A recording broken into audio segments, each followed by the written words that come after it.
Okay, who here hasn't been to space? Why? You better not throw up on my ship. Approaching jump in 3, 2, 1. So we've kind of talked about this just a little bit here. We've talked about Moon Knight Season 2 coming before Secret Wars and Kang Dynasty and what that could possibly mean in the way of seeing yet another Kang variant in another Marvel project. And that being Rama Tut, seeing as Moon Knight has the connections that he has to Egypt, Khonshu, etc., etc., etc. So once we kind of found out that Moon Knight Season 2 would be coming before Kang Dynasty, that has been one of the things that at least we've talked about over here, and a lot of other people have talked about as well. So I'm pretty excited about the Moon Knight Season 2 stuff because it has the possibilities of introducing Rama Tut. It has the possibilities of us seeing that version, another variant of Kang, and I think that would be a really dope concept for Moon Knight Season 2 to get thrown into the fire, to get thrown into this whole multiversal thing that's going on currently in the MCU, to get drug into the battle with Kang the Conqueror, a variant of Kang the Conqueror, but then to know that there's an overall tone going on in the MCU that Moon Knight could definitely be getting involved into. But the direct had this to say, and we're going to read two different reports from the direct. One is coming from today, and then one is coming from May 6, 2022. This is when they talked about the Moon Knight producer addressed the Kang Easter egg. So we're going to talk about that from when they addressed that way back in May. But first, before we get onto that, we're going to address what they put out today. And this is, again, coming from the direct. They said Disney Plus Moon Knight hid a Kang Easter egg that might tease how Season 2's plot will tie into Avengers: The Kang Dynasty and Secret Wars. All the roads lead to Kang the Conqueror, just as all of the stories of Infinity Saga were ultimately building toward the arrival of Thanos and the inevitable face-off. Every part of Marvel Studios' current batch of multiversal storytelling is heading toward the Kang Dynasty and its time travel villain. But in the midst of the increasingly connected pieces of the puzzle, pieces of this puzzle have come one curiously standalone chapter with Oscar Isaac's Moon Knight. The Disney Plus series introduced a brand new player to the MCU with the promise of more to come, but did so in a package that avoided tying itself to the bigger picture. There were no cameos, major setups, or teasing toward future events, but there was an Easter egg that may have laid the groundwork for Season 2 that connects itself far more closely to the Kang Dynasty and Secret Wars. And again, we've talked about that. That is the symbol that was on the back of the young man's jean jacket when Mark Spector, once he had gotten into the scuffle with those guys on top of the rooftop, then there was the kid that tried to stab him, but then Khonshu told Mark to hold him over the edge, get some information from him, things like that. But then the kid, ended up saying whatever he said in Egyptian, then cut his tie and falling to his presumably falling to his death. So that's where a lot of people saw the back of his jacket and made the connections to Rama Tut because it had Rama Tut's insignia on it. So this is what the direct is continuing on saying about that. It says Moon Knight Episode 3 saw Mark Spector take on a group of Arthur Harrow's followers atop a building in Cairo, Egypt. One of those thugs sported a jacket with a design on the back that resembled a pharaoh's headpiece, more specifically that of the fictional Egyptian ruler Rama Tut, a variant of Kang the Conqueror. And I will show you guys that picture there. That's the picture that it's talking about there. Then it goes on to say, this being a direct reference to Rama Tut is only made more apparent by the teal and purple patches on the jacket, these being the two colors most commonly part of Kang the Conqueror's various suit. Of course, we know that, and I love this picture here of Jonathan Majors as Kang. Then it goes on to say, Moon Knight head writer Jeremy Slatter revealed to the direct in May of 2022, we may not have to read that other article, May of 2022, that the series originally included a specific name drop of Rama Tut. They should have kept that. As Stephen Grant was mentioning a list of famous pharaohs, the idea was put forward by Marvel Studios executive Nick Pippin, but never made it in. They definitely should have kept that in. Why not? That would have just tied so much out. They should have kept that in. Then it says there was a line in the script, and I don't know if it survived. I can't remember, but there was a line where I think Steven is sort of rattling off some Egyptian history that he has locked away in his brain, and he did mention Rama-Tut. I don't remember if that scene or if that line is still in the show or not, but it was that small. It was him mentioning a list of famous pharaohs or something like that. Man, they should have kept it in. And then I will even show you guys this picture too, because let's talk about that. When Earth's 6311's Nathaniel Richard departed his futuristic time for Earth 616 ancient Egypt, a universe in historical period, he had a great fascination with. He did so in a time machine in the shape of a Sphinx. And yes, we all are aware of that. I remember when Loki season 1 came out and we saw the Sphinx, everybody was making those same very connections to Chronopolis, making the connections to Kang, and his time traveling stuff. And once we saw the Sphinx, obviously, we kind of were making even more and more connections. So yes, I do remember that. Then it goes on to say, funnily enough, a Sphinx can be spotted in Loki's episode 5, Journey into Mystery. While Mobius and Sylvie are being chased by Alioth, of course, the void was packed with Marvel references, but the building hints that a particular Kang variant is tough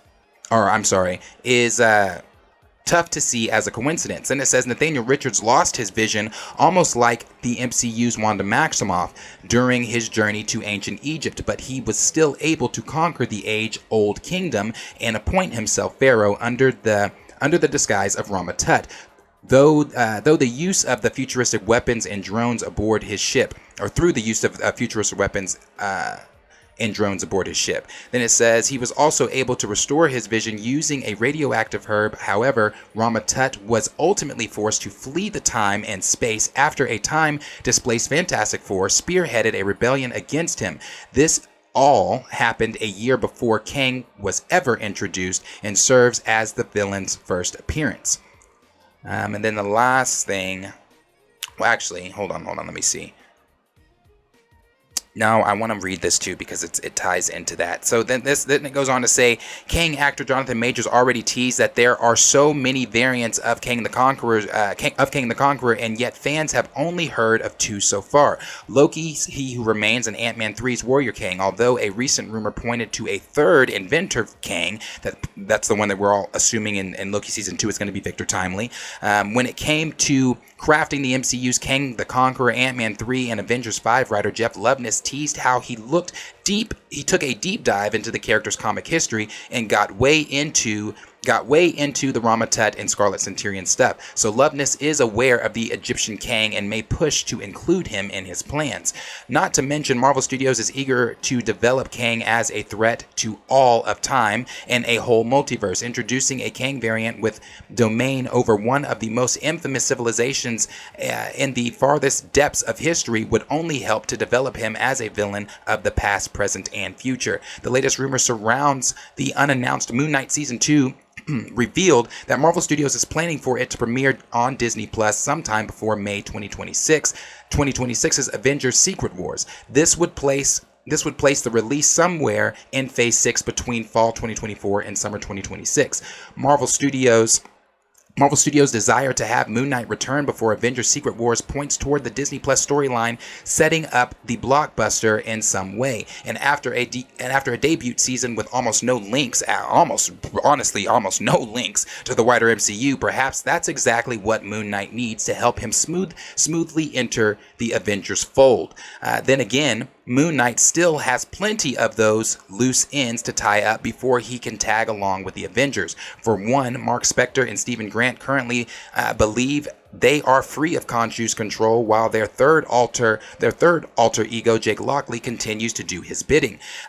And then it says that thread will need to be resolved in Moon Knight's solo series before he can smoothly transition into other projects. So unless Season 2 somewhere receives a rapid fast track before the Kang Dynasty, the first of Khonshu's first Avengers team-up may need to be saved for Secret Wars. However, this plan could see Moon Knight take on a role in Secret Wars in some resemblance to Ant-Man and Endgame after sitting out the Kang Dynasty, Mark Spector could be introduced to the Avengers in the 6th movie with some expertise on Kang thanks to meeting with Rama Tut. Then the last thing it says here, with Moon Knight being so focused on Egyptian mythology, it's easy to see how a former pharaoh could easily come into play, as Khonshu, the moon god, whose Mark Spector serves as an avatar, has been around since even before the days of ancient Egypt. Perhaps he may have some issues with Rama Tut. Mark Spector and Stephen Grant's relationship with Khonshu is rather complicated at the moment, as Moon Knight,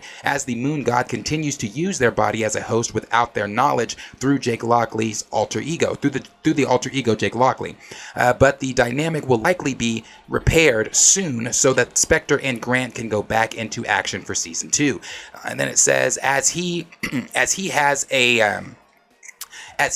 in certain Marvel comic stories, perhaps the Khonshu of the past could reach out to the heroes of the future for their help in dethroning Rama Tut. He even summons Moon Knight from the 21st century for his help, which could play out in season 2 as a means to introduce the Pharaoh King.